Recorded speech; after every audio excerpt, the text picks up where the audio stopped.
And we are in line 1 of Psalm 52. Why do you boast in evil, O mighty man? The goodness of God endures continually. Your tongue devises destruction, like a sharp razor working deceitfully. You love evil more than good, and lying rather than speaking righteousness. Selah. You love all devouring words, you deceitful tongue. All right, so here it is in this stanza right here. He comes out questioning. Could be a rhetorical question, all right, but he's coming out. Why do you boast in evil? And this is what he's telling Doeg.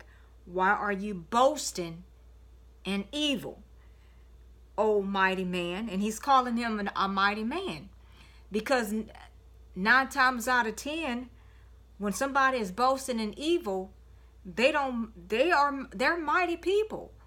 And they have done a lot of wickedness and a lot of evil. And they don't care who they hurt. All right? It's just in their nature to be evil. So he's asking, why do you boast in evil, almighty man? The goodness of God endures continually. So even though you're boasting in evil, all right, and you may be a mighty man, no matter what kind of evil there is, the goodness of God is going to always overpower evil, because God's goodness is going to last forever. Line 2, your tongue devises destruction. All right, so your tongue plans up all kind of things that break things up or break things apart, destroys things. So your tongue, remember that tongue that we always been talking about in James, a world of iniquity set on fire by hell. All right, so his tongue planned all kind of destruction. And then look how he uses it in a simile. Like what? A sharp razor. So he's comparing the tongue to the razor. So it's like a sharp razor. And what does a razor does? It cuts up things and very sharp. Okay, so you have to be careful when you're handling sharp razors. And so look at what the tongue is doing. He's saying it's devises destruction like a sharp razor. And what is it doing? Working deceitfully. Okay. You love line 3. You love evil more than good. All right. So now remember, the goodness of God endures forever. And if you love evil more than good, then surely you love evil more than God. All right. So you love evil more than good, and lying rather than speaking righteousness. And so instead of speaking what's right or being upright and speaking the righteous things, you're full of lies.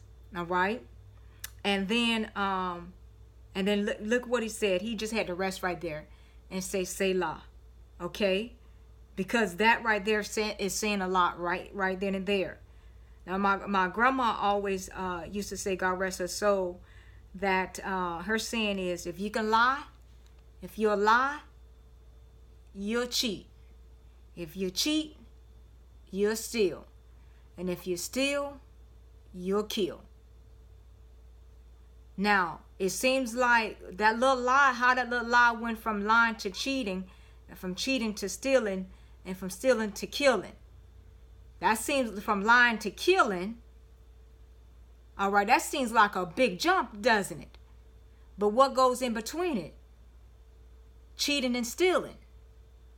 And it's just a progression, and everything. You can't just jump to murdering without first lying.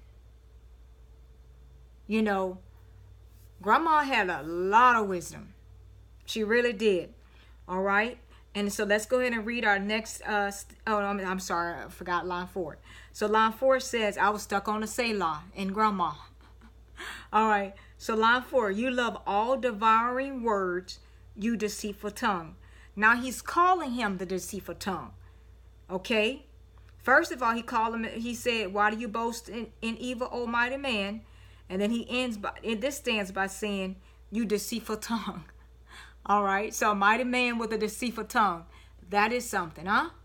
All right, so you love all devouring words, words that put down, words that kill, words that destroy.